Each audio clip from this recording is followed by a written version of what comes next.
Either she didn't know about his history with grooming of younger women, or she just didn't care.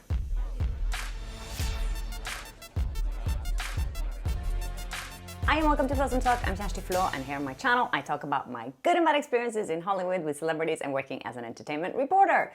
Today I'm wearing a new shirt because actually one of you guys said to me in the comment section that I have to make a shirt saying anyways, because I say anyways all the time in my videos. It's my favorite word. So this is for sale in my store, in my Etsy store. I'll leave a link below if you're interested. This is color beige, size small. Anyways, what I wanted to talk about first was the fact that Daily Mail, I think it's the top story right now, a story about Magnus, my boyfriend, when he was kind of pushed into a situation with Blake Lively when he interviewed her for a simple favor in 2018, and she made him drink gin. It was early in the morning and she was pushing Ryan Reynolds' aviation gin on Magnus during the interview, and she kind of hijacked that whole interview. And Daily Mail reached out to Magnus yesterday to get a comment, and he was just like, he freaked out. He hates the attention. I feel so bad for him because he doesn't like getting in the middle of things and getting attention at all. I'm just like, yeah, you should do that. You should do that. And he just feels so uncomfortable with it. Anyways, they made a long story. There's so many pictures of Magnus and me and whatever. So if you see that, you know, that video that we created, it was actually like 4 months ago now that we did the video about this. I'll put a link in the description if you want to watch that, when Magnus talks about how uncomfortable it was having to drink gin early in the morning. I also saw something funny this morning.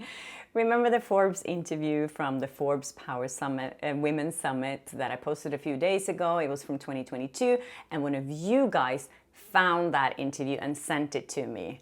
I talked about it here on my channel. So many people picked it up. TMZ and the Daily Mail picked it up from TMZ, saying that TMZ got access to this video, which is all BS because you guys found it and you guys gave it to me. Anyways, today Forbes picked it up themselves. I just thought that was so funny. They're so late to the game, and it was their video. And the story reads, breaking. Blake Lively admitted to Forbes she needed authorships on her films. Yeah, she did, and you didn't even remember. So everyone picked up on your story, which was your story, before you did. This is how the media, the traditional media, works sometimes. They're so slow to the game. No wonder they're losing this game when social media is like 2 weeks ahead of them all the time. I just read an article in LA Times where they were basically the first time they jumped on this and started writing about it. And I'm like, there is nothing new in that article. Yeah, they need to step up their game. In regards to Magnus' video with Blake Lively when she pushed him to drink gin, I remember this Betty Booze commercial that came out when Blake Lively was pushing her own booze brand. And I don't have a problem with this ad in general. I wouldn't say anything if it was anyone else doing it. But now when you look at it, I don't think it aged well. There's a reason all men love Betty Buzz. Because at Betty Buzz, we don't test on animals. We test on men.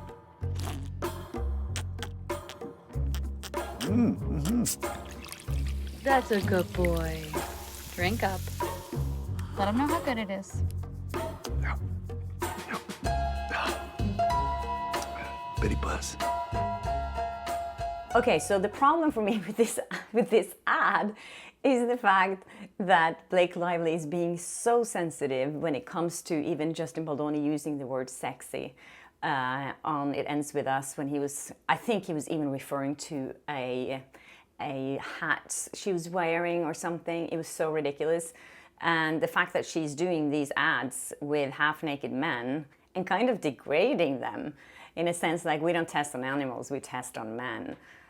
Kind of the same thing, you know, and drink up. Exactly what she did to Magnus.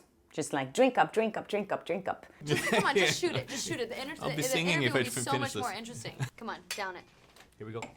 Come on, woo! Yeah! Should have had that. So yeah, I don't think that ad actually aged very well. And I think that when she's trying to say that she's sensitive with these things, I hope that there was an intimacy coordinator when they shot that video to protect this guy. That's a question. Maybe we can find out. Another thing in the news today is that Blake Lively and Ryan Reynolds asked the judge to postpone their amended complaint that they promised that they will file before Valentine's Day, which is on Friday, and the judge said no. So they wanted to postpone this until March 5th. The judge said no, but he gave them like 1 extra day, so now they have to file it on Monday.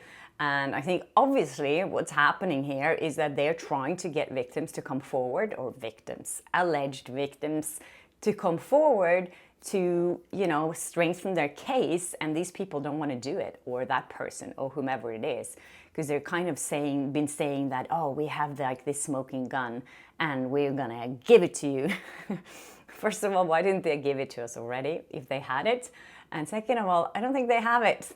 And I think they're really struggling to get something. That's why they wanted to push this.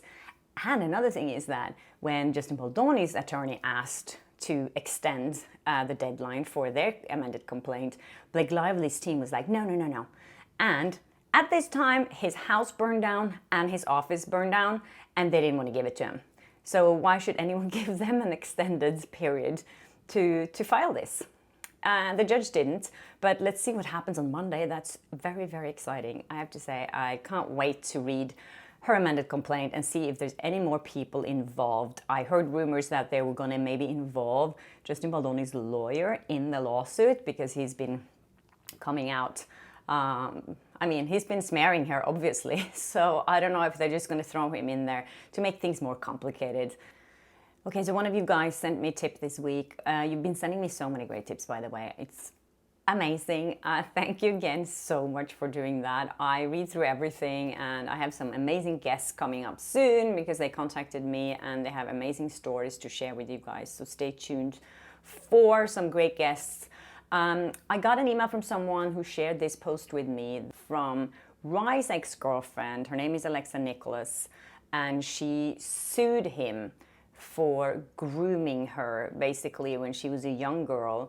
She ended up marrying him, but the story is pretty disturbing. The fact is that the musician, his real name is Michael Milosh. His music was used in It Ends With Us. Apparently Blake Lively decided to put his song in there, which his ex-wife obviously reacted to. She said on Instagram that, I can't say enough how disappointed I am in Blake Lively and It Ends With Us movie. Not only has your rollout of this film been a complete disaster and shame, but you also put my known abuser, groomer's music in your film. There is physical evidence of him grooming me when he was 33 and I was only 16. It's easily accessible on the internet. Sadly, since I had to also take on the emotional labor of exposing Rye with evidence, it was also a very public lawsuit that goes into great detail what he did to me.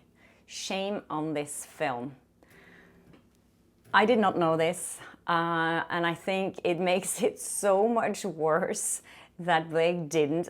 Either she didn't know about his history with grooming of younger women, or she just didn't care.